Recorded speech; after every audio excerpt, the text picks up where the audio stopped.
Everybody, welcome to HJ Goes Live. We are going to be joined very shortly by Toby Dicker of the Salon Employers Association. I am crossing everything because we've had a little false start this morning that we will get Toby on. And we're going to be talking about all things salon data, so the power of salon data. And today's session is supported by Vish. And Toby's going to be explaining how you can harness Vish's incredible powers of data and analytics to really empower yourself as a salon owner. We're going to be talking about the challenges that are facing the industry at the moment as well. So I'm just going to have a little look to see if Toby is joining us. Bear with me a second.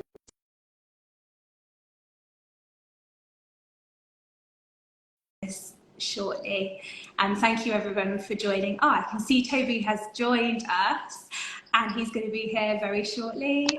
Yay! Yay! Yay! We made it.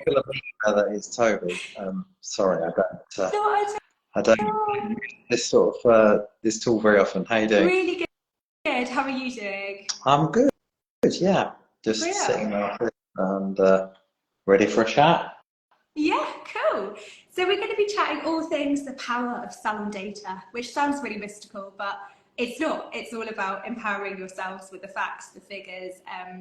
But to start off, I'd love to know a little bit about your role with the Salon Employers Association and kind of how you've got to that position and the challenges that are facing salon owners. Yeah, no problem at all. I mean, for me, any technology, any use of data, anything is about improving the human experience. And that's what data is for me. It's about taking out the grunt work of the boring stuff that's nearly impossible to do and making it really, really easy and seamless to focus on what's the most important thing. And from a hairdressing perspective, the most important thing is spending time with people and making people feel great. As simple as that. And that's what our focus has always been. I've been in the industry for 26 years now. I know I look much younger. Yeah, I've been running the salon for the same amount of time. You know, slowly built up and looked and used technology again to it's not just about profit for me. Again, it's go back to the human experience and make it possible to make a decent living in this industry, which is becoming harder all the time.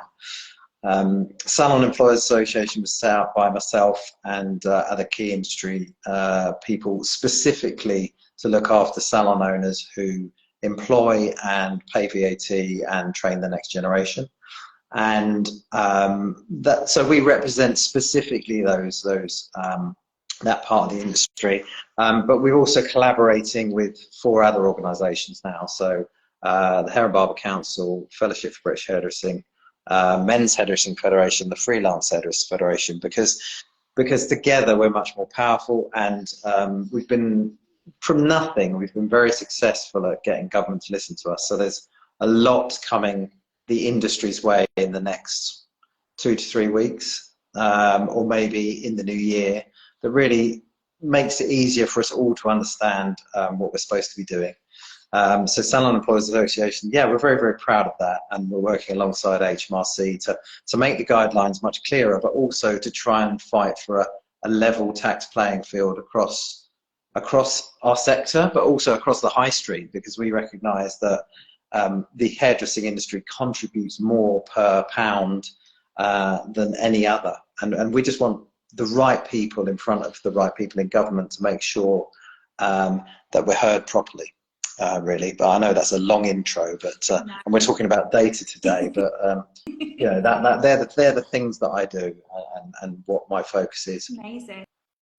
So on data, and talking about the sector, I've been given a stat which is kind of shocking, and it's 1 in 5 services for salons provide little or no profit in today's salon climate, which is madness. So I think where this stat has come from, it's salon stylists kind of over-mixing, over-applying, and crucially undercharging for the service. Yeah, specifically. Yeah. Sorry, specifically when it comes to that, I don't think any of us really understand the true cost of what's being applied to the head. So one of the technology pieces you're clearly talking about there is Vish, and it's one of the things we have in our armory to understand. For us, what we focus on is how much that costs, but also trying to get our teams to apply exactly what they need and almost understand what the waste is, because over application is often, and what I found out really recently is over application comes from the stylist saying, I don't want to waste the product. Well, if you apply it, then you'll never really know exactly what you're supposed to be using. So really root tints, things like that, are where I think we need the most focus, and understanding how much cost there is for each root tint. You know, I often see on the price list root tint like 15 quid, and I'm thinking we're using 10 quid's worth of product. So therefore the time you spend doing it is just not profitable at all. And alongside Vish, we've built our own tools to understand exactly what that means. We use Google Data Studio within the business, and I have another business I'm building alongside it called Physiologic, which accesses the data so we understand it on a customer by customer basis. But I would suggest that root tints and those areas where we charge a bit less, because that's what the salon down the road are doing, as the ones that potentially are the most using the most product, and understanding that. What we've seen over the period of time by educating our team and getting them on board, and I still think we can make further reductions from where we are, is you've got to talk to people, you've got to understand what they're doing, but also encourage them to show how much waste they're using to start with, because then you can understand what you need to mix next time, and Vish allows us to do that. I think we've reduced our costs by close to 20%, and for us that means up to $2-3 grand a month in product costs. And then you really need to understand what your profit margin is, and if your profit margin is running at 5%, you can times that by 20 for the amount of money you have to turn over. So yeah, I mean, there's a lot that can be done to understand that. And as I say, that's what I'm investing a lot of my time in right now, to understand. And how do you demonstrate to your staff visually how much wastage they're using? Like, I've heard tales of people putting it all in a bag at the end of the week and being like, look at this, like, here is a visual representation. Do you do anything like that? Yeah, I mean, Physiologic is a visual representation in itself. That's the idea, turning data into visual graphs and so on to show the team where they are. I don't collect all the product and go, look, here's the wastage. This is more about sustainability, making sure that we're planet aware as much as anything else. It just so happens that if you do sustainable things properly, you actually save money too, and that's a really nice win-win on the side. And as I say, using a technology product that allows us to do that, and then create very visual graphs that the teams can see and understand, is really important. And it takes literally years to change habits, but bit by bit by bit, we're evolving that process and creating the data and graphs that can show that. And of course, over application of colour is also potentially not doing clients' hair any good, and their hair will be in better health if, you know, you guys are using the right amount of application, as well as profit saving and also being more sustainable. Yeah, I mean, obviously so. I think it's, as I say, until you understand why people are doing things, it's very difficult to change that habit. And it was like, well, I don't want to waste it. And it's like, wow, that's really obvious. Of course you don't. But yeah, explaining that and educating and investing the time in that pays more dividends than you think. And I think that's the important part, having a wider conversation around these different parts, and really sharing with people. You know, we're using premium products from the manufacturers, and of course the manufacturers probably want us to use more product, but at the end of the day, you want to be doing that in the right manner, and it's more professional to get those things right. But I leave that to other members of the team to explain. I specifically focus on the data and and putting that out there to the team. So yeah. Wow.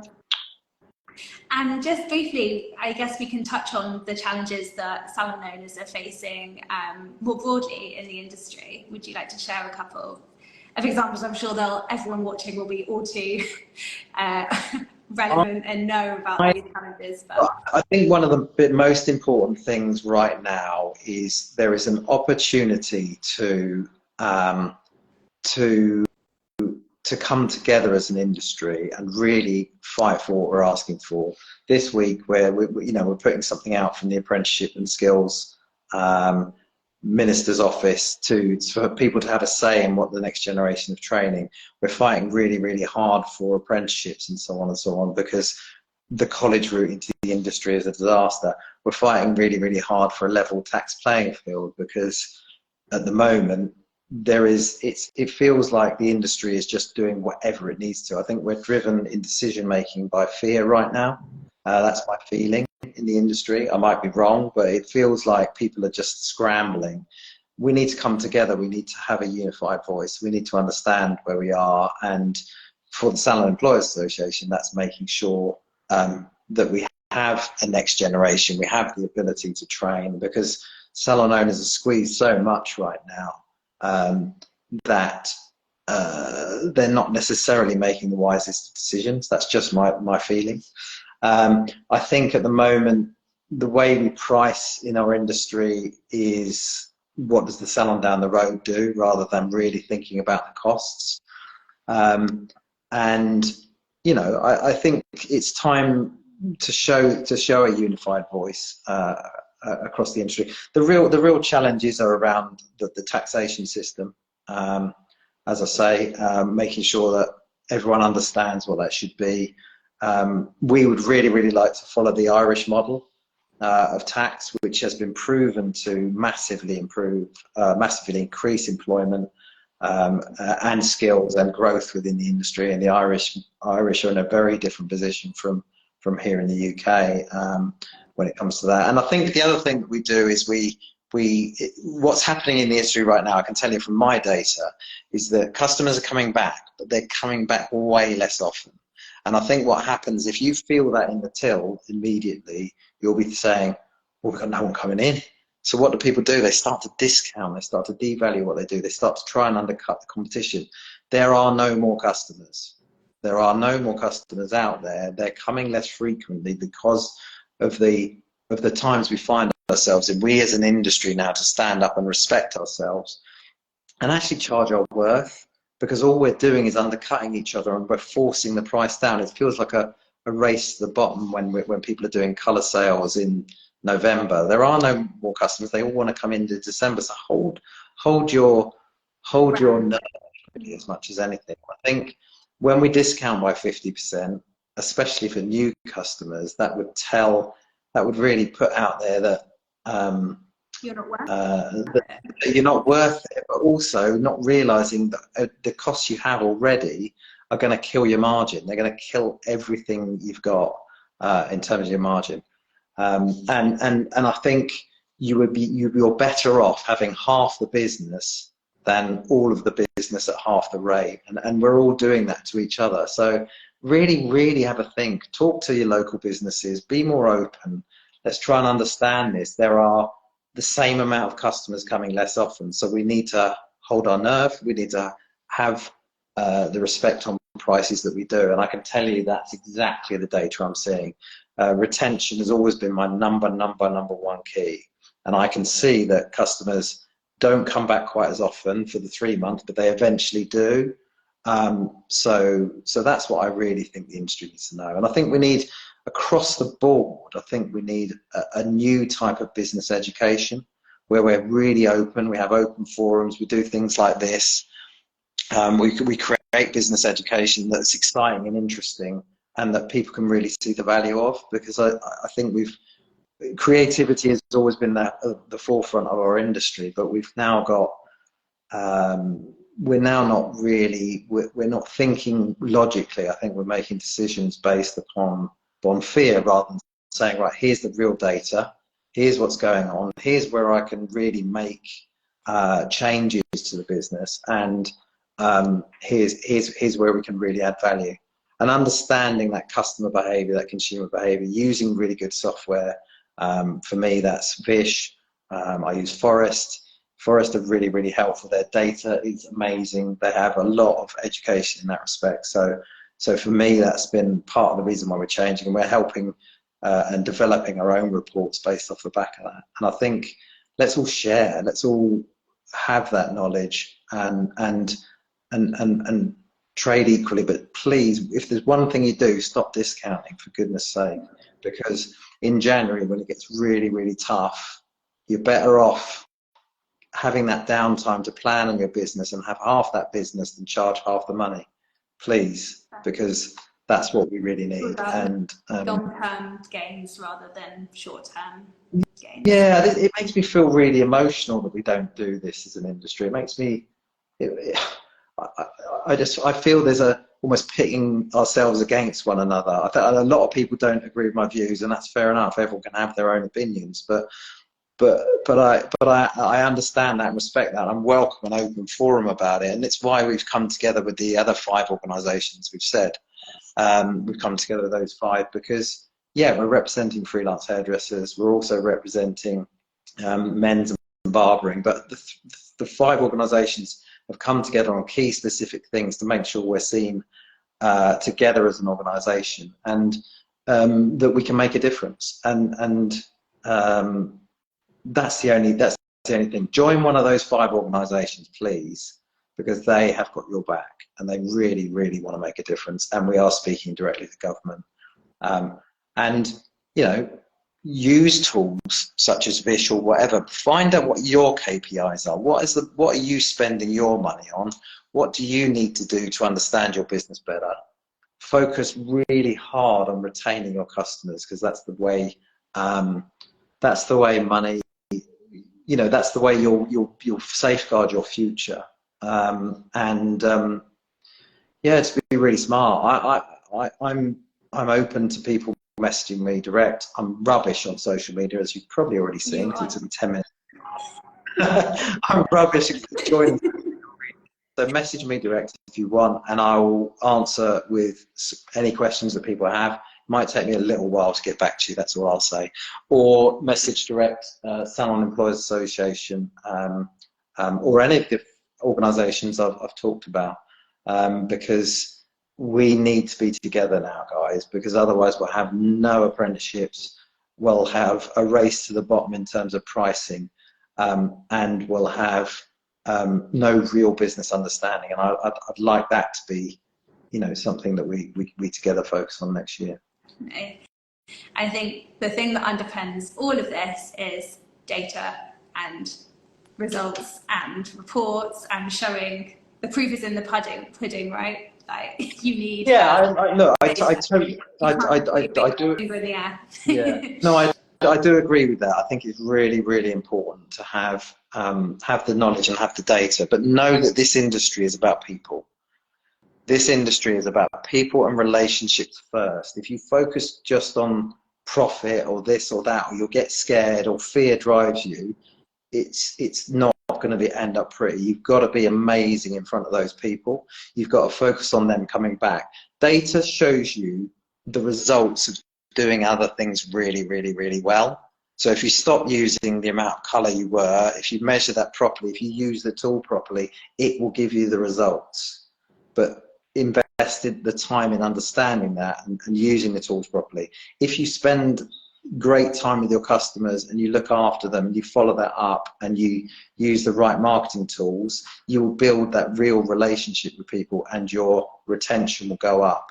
So use it as the measure, not the goal. Would be my thing. It's really, really important to know your data, really important. But the truth is about this industry is this is about people. This is about investing in people, getting our industry more respected. You know, this is the thing that drives me from a Salon Employers Association. When I'm sitting in front of government people and they're talking things that they don't know about, and I turn around and go, no, sorry, you're wrong. This industry is incredible. It has amazing people in it, and it's never, ever got the respect it deserves. And if we can show we understand the business side of things, we can get the real data, we can respond to government surveys, we can come together, then we'll change this industry for good. You know, every hairdresser I know should be paid more money for what they do. And I'm not saying I can do that yet, but I am saying that if we're more respected, if our tax system is understood, if VAT for services was dropped to 10%, right, like it should be, because we pay 35 to 40p in the pound in tax. If government bodies understood that properly and we actually came together, then they would understand how amazing the people are in it and how much they deserve more. You know, I'm amazed by the people in this profession, and that's what truly drives me. I'm not a hairdresser, but I'm deeply passionate about the industry, and that's the important things for me. The people are really, really important. Getting the morally right thing done for those people is really important. Delivering results in whatever way to make those people more profitable is really, really important, because I don't know a hairdresser who doesn't deserve more. And part of that is respecting yourself enough to charge the right amount of money. I've actually just got a question come through, Toby, about no-shows, and do you think that no-shows should be charged? Oh, that's a difficult one. So, look, in terms of where we are, I think you have to make a decision. Part of the system we're using Forest now, and there's a way of scheduling in the amount that someone gets charged for a deposit.